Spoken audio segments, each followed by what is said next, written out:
जो भक्त स्वामींचे पाय धरेल, स्वामींच्या चरणी लीन होईल, त्याला आयुष्यात कधीच कोणाचे पाय धरण्याची वेळ येणार नाही.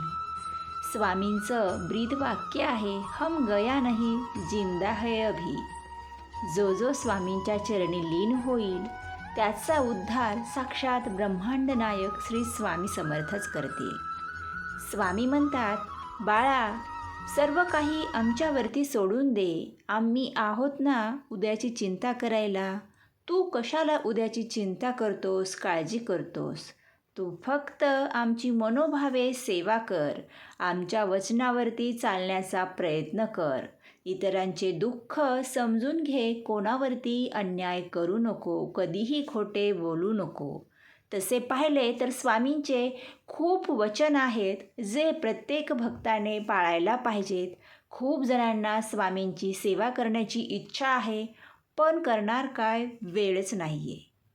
अवधूत चिंतन श्री गुरुदेव दत्त श्री सद्गुरू स्वामी समर्थ. सर्व स्वामी भक्तांचे स्वामी परिवारात खूप खूप मनापासून स्वागत आहे. भक्त हो, खूप दिवसांपासून कमेंट होत्या की आम्हाला स्वामींची सेवा करायची आहे. मी खूप सगळे स्वामी सेवेवरती व्हिडिओ याआधीसुद्धा स्वामी संदेश शेअर केलेले आहे. तुमचा खूप छान सपोर्ट मिळत आहे आणि जे जे व्हिडिओ खूप व्हायरल होतात त्यावरती नेहमी दिवसामधून खूप कमेंट असतात की ताई, आम्हाला सेवा करायची आहे, पण आमचा व्यवसाय आहे किंवा खूप जण जॉबनिमित्त बाहेर आहेत. हल्ली धकाधकीच्या जीवनामध्ये प्रत्येकाला संसारासाठी तडजोड करावी लागते. जॉब, व्यवसाय करावा लागतो. बरेचसे जण जॉब करूनसुद्धा काहीतरी घरगुती बिझनेस करत असतात. मग प्रत्येक माणसाचं शेड्यूल जे आहे ते पूर्ण बिझी आहे. स्वतःच्या मुलांनासुद्धा देण्यासाठी वेळ नाही आहे. मुलांनासुद्धा आपण इकडे तिकडे क्लास लावतो. त्यांच्याकडेसुद्धा 1 तास आपण वेळ द्यावा, एवढासुद्धा वेळ नाही आहे. मग स्वामींची सेवा कशी करावी? तर ज्यांना वेळच नाही आहे त्यांनी स्वामींची फक्त 10 मिनिटे प्रत्येक गुरुवारी सेवा केली तरी स्वामी महाराज समजून घेतात. पण आता ज्या ताईंना नित्यसेवा सांगितलेली आहे, दररोजची सेवा सांगितलेली आहे, त्या ताईंनी नक्कीच करावी. असं नाही की आता गुरुवारीही केली तरी महाराज प्रसन्न होतील. महाराजांना मजबुरी ज्यांची आहे किंवा ज्यांच्याकडे वेळ नाही त्यांनाच महाराज समजून घेतात. त्यामुळे ज्यांच्याकडे वेळ आहे त्यांनी सेवा करण्याचा प्रयत्न करावा दररोज. याआधी मी दररोजची सेवा स्वामींची कशी करावी याचा सुद्धा स्वामी संदेश शेअर केलेला आहे. मी स्वतःसुद्धा या सर्व सेवा यापेक्षा जास्त सेवा करते. तो सुद्धा मी स्वामी संदेश लवकरच शेअर करेल, ज्यामुळे माझ्यावरती स्वामींची, श्री गुरुदत्त महाराजांची कृपा झालेली आहे आणि माझ्या खरंच खूप इच्छा आजवर महाराजांनी पूर्ण केलेल्या आहेत. दत्तगुरू साक्षात स्वामी महाराज माझ्यासोबत आहेत कायम. मला याचा अनुभव येतो, तुम्हालासुद्धा तो यावा. तर सर्वप्रथम प्रत्येकाने वेळ काढून 10 मिनिटे गुरुवारी ही सेवा करावी. भले तुम्हाला जॉब आहे, तुम्ही घरातून 7ला निघता, 8ला निघता किंवा 9ला निघता.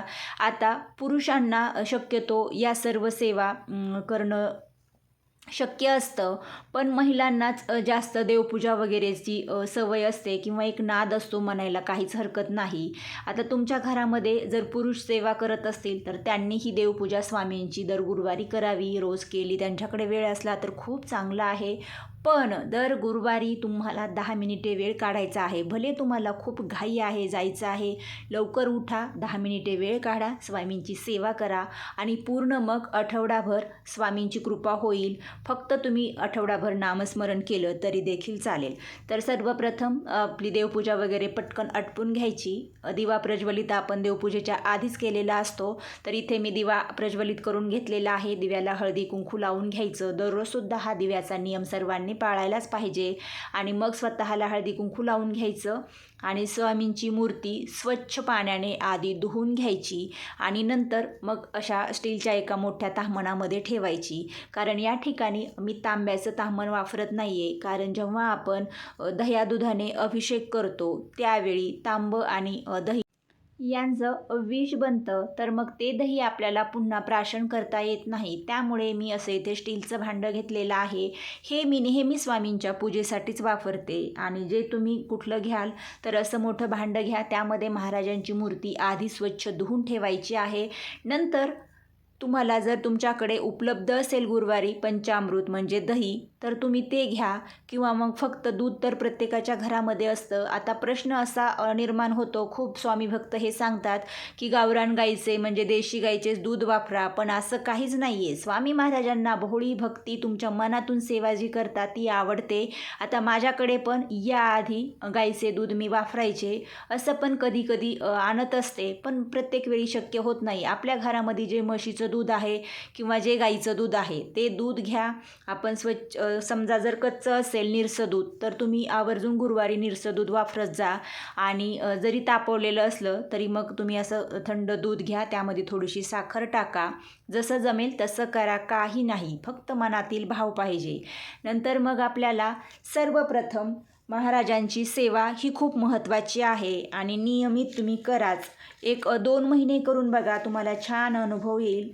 सर्वप्रथम तुम्हाला 1 वेळा अथर्व शीर्षमचं पठण करायचं आहे. त्यानंतर 1 वेळा स्वामी स्तवन म्हणायचं आहे. आणि महाराजांची कोणतीही सेवा असू द्या, तुम्ही महाराजांचं पारायण जरी करणार असाल तरी तुम्हाला स्वामी स्तवन 1 वेळा म्हणावं लागतं, तरच सेवेचं फळ मिळतं. आणि त्यानंतर पुरुष सूक्तम 1 वेळा आणि स्त्री सूक्तम 1 वेळा हे तुम्हाला फलश्रुतीसहित म्हणायचं आहे. बरेचसे जण काय करतात, फक्त पुरुष सूक्तम आणि स्त्री सूक्तम म्हणतात आणि मग फलश्रुती राहून जाते. तर ही सर्व सेवा तुम्हाला फक्त 10 मिनिटात होते. ही सेवा करत असताना, पठण करत असताना सतत तुम्हाला चमच्याने महाराजांच्या चरणांवरती दूध म्हणा किंवा मग तुम्ही पंचामृत घेतलं असेल तर ते म्हणा, एक टिपका सोडत राहायचं आहे. आणि जर तुमच्याकडे जलाधारी असेल तर तुम्ही मग जलाधारीचं जे कमंडलू असतं त्यामध्ये सुद्धा दही नाही घालता येणार, दूध घालू शकता आणि दह्याने मग फक्त तुम्ही चरणांवरती अभिषेक करा. जर गुरुवारी तुम्ही असा महाराजांचा अभिषेक केला आणि ही सेवा केली 10 मिनिटाची, तर आयुष्यात तुम्हाला खरंच काहीच कमी पडणार नाही. मी स्वतः अनुभव घेतलेला आहे. आपल्याला असं वाटत असतं की स्वामींनी प्रसन्न व्हावं, मला हे द्यावं ते द्यावं, पण तुम्हीसुद्धा स्वामींची सेवा करणं तेवढंच महत्त्वाचं आहे. 1-2 दिवस स्वामींचं नामस्मरण केलं, 1-2 पारायण केले की स्वामी प्रसन्न होणार नाहीत. बघा, आजकाल आपण प्रत्येकजण मोबाईल वापरतो. आपल्या मोबाईलमध्ये जर डाटा असेल, नेट असेल तरच आपण इंटरनेट वापरू शकतो किंवा मग इतर जे काही व्हॉट्सॲप म्हणा किंवा जे यूट्यूब आहे हे म्हणा, त्यामुळेच पाहू शकतो. साधा आपल्याला कॉल करायचा असेल, रिचार्ज संपला असेल तर रिचार्ज टाकल्याशिवाय कॉल तुम्ही करू शकता का? नाही ना. मग आपली भक्तीसुद्धा तशीच असावी. स्वामींची दररोज पूजा व्हावी.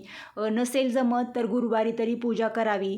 जेवढा तुमचा पूजा करून बँक बॅलन्स वाढेल पूजेचा, तेवढंच स्वामी महाराजांच्या जवळ जाल, तेवढीच तुमची दुःख कमी होतील, संकट कमी होतील आणि चांगले दिवस येतील. स्वतः अनुभव मी घेतलेला आहे म्हणून कळकळीने सांगते.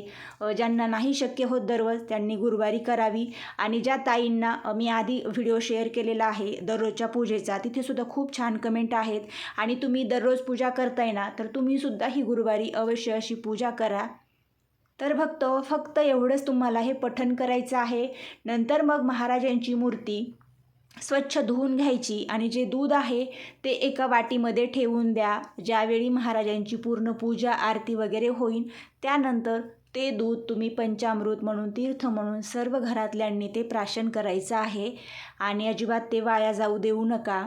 महाराजांना आता मी इथे छान अभिषेक घालून घेतलेला आहे. पुन्हा एकदा स्वच्छ पाण्याने महाराजांची मूर्ती धुवून घेतली. ते सुद्धा पाणी मी नंतर प्राशन करत असते. दररोजचा माझा हा नियम आहे. आणि आता महाराजांना जर तुमच्याकडे असेल तर तुम्ही थोडंसं अत्तर लावून घ्या, नसेल तर आणून ठेवा. महाराजांना दर गुरुवारी तरी अत्तर लावण्याचा प्रयत्न करा. महाराजांना जे जे आवडतं ना ते तुम्ही जरी गुरुवारी दिलं तरी खूप झालं. महाराजांना रुद्राक्षाची माळ प्रचंड आवडते, त्यामुळे महाराजांना आवर्जून रुद्राक्षाची 11 रुद्राक्षाची माळ तुम्ही अर्पण करा. महाराजांना वस्त्रसुद्धा परिधान करत चला. साधी शॉल जरी महाराजांना घातली तरी चालेल. छोटासा एखादा मुकुट घाला. अशा पद्धतीने महाराजांची आता इथे पूजा करून घेतलेली आहे. त्यानंतर महाराजांना अगरबत्ती ओवाळून घ्यायची, म्हणजे धूप ओवाळून घ्यायचा, दिवा ओवाळून घ्यायचा, महाराजांना नैवेद्य दाखवायचा.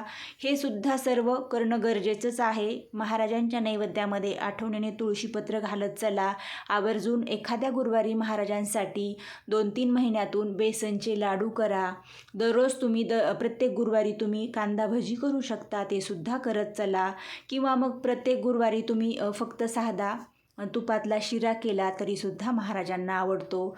म्हणजेच महाराजांना काय, एकतर तुम्ही गुरुवारी छान असा नैवेद्य दाखवण्याचा प्रयत्न करत चला, स्वतः गुरुवार धरत जा. आणि गुरुवार कसे करायचे ह्यासुद्धा कमेंट आलेल्या आहेत. तुम्हाला मी नक्कीच छान माहिती शेअर करेल की ज्यामुळे महाराजांची लवकर कृपा होईल. तर भक्त हो, हे पाहिलं आपण देवपूजेबाबत. महाराजांची गुरुवारी विशिष्ट देवपूजा कशी करायची, ज्यामुळे महाराजांची तुम्हाला दररोज देवपूजा करता येत नाही आणि ज्यामुळे तुमच्यावरती महाराजांची कृपा होईल. तर सर्वांनी आता कमेंटमध्ये माऊली लवकर कृपा करा असे लिहा. आणि आता यानंतर तुम्हाला दररोज पारायण करणं शक्य नाही, तुमची फक्त नित्यसेवा आणि तुमचा जप चालू आहे, तर कमेंटमध्ये सांगा की तुम्ही महाराजांची रोजची नित्यसेवा कशी करताय. 3 अध्याय, 11 माळी की 1 माळी, नक्की कमेंट करून सांगा. आता तुम्हाला दररोज पारायण करणं शक्य होत नाही, तर तुम्ही फक्त 1 तास वेळ काढून दिवसभरातून कधीही प्रत्येक गुरुवारी एक पारायण करण्याचा प्रयत्न करा. कारण जो भक्त ज्या घरामध्ये महाराजांची दर गुरुवारी अशी सेवा होईल आणि एक पारायण होईल, त्या घरामध्ये कशाचीच कमी पडणार नाही. आता तुम्हाला दिवसभर काम आहे, हो संध्याकाळीसुद्धा स्वयंपाक असतोच महिलांना, मुलांचं पाहणं असतं, तर यामधून तुम्ही अगदी जेवण वगैरे करून निवांत रात्री जरी केलं तरी चालेल. किंवा मग स्वयंपाक वगैरे करून ठेवा आणि जेवणाच्या आधी तुम्ही 1-1.25 तासाचं हे पारायण करा. श्री स्वामी चरित्र सारामृत या पोथीचं. केंद्रामधील जर पोथी घेतली तर तुम्हाला फक्त नवीन असाल तर 1.5 तास वेळ लागेल. मला स्वतःला फक्त आता 1-1.25 तास वेळ लागतो, ते सुद्धा एकदम स्पष्ट आणि छान वाचन करून, काही गडबड अजिबात न करता. तर तुम्ही ती पोथी घेऊन या.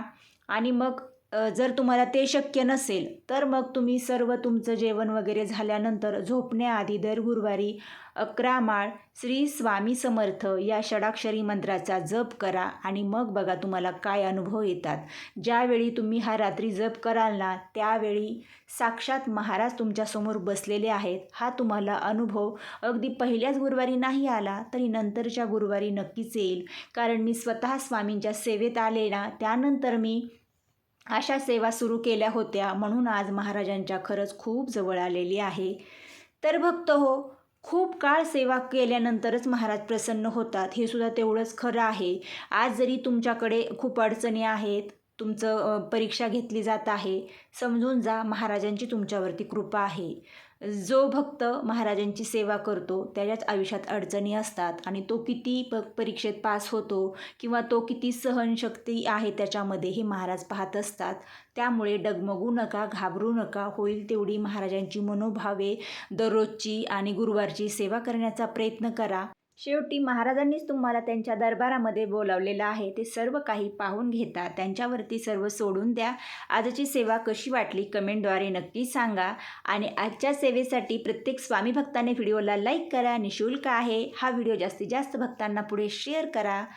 आणि जे चॅनलवर नवीन आहेत त्यांनी चॅनलला सबस्क्राईब करा व शेजारी घंटी प्रेस करा, म्हणजेच तुम्हाला यापुढील स्वामी महाराजांचे नवनवीन स्वामी संदेश, व्हिडिओ, देवपूजा सर्व काही माहिती ऐकायला पाहायला मिळेल. आजची सेवा श्री गुरुदेव दत्त स्वामी महाराजांचरणी अर्पण करूया. श्री स्वामी समर्थ. जय जय स्वामी समर्थ.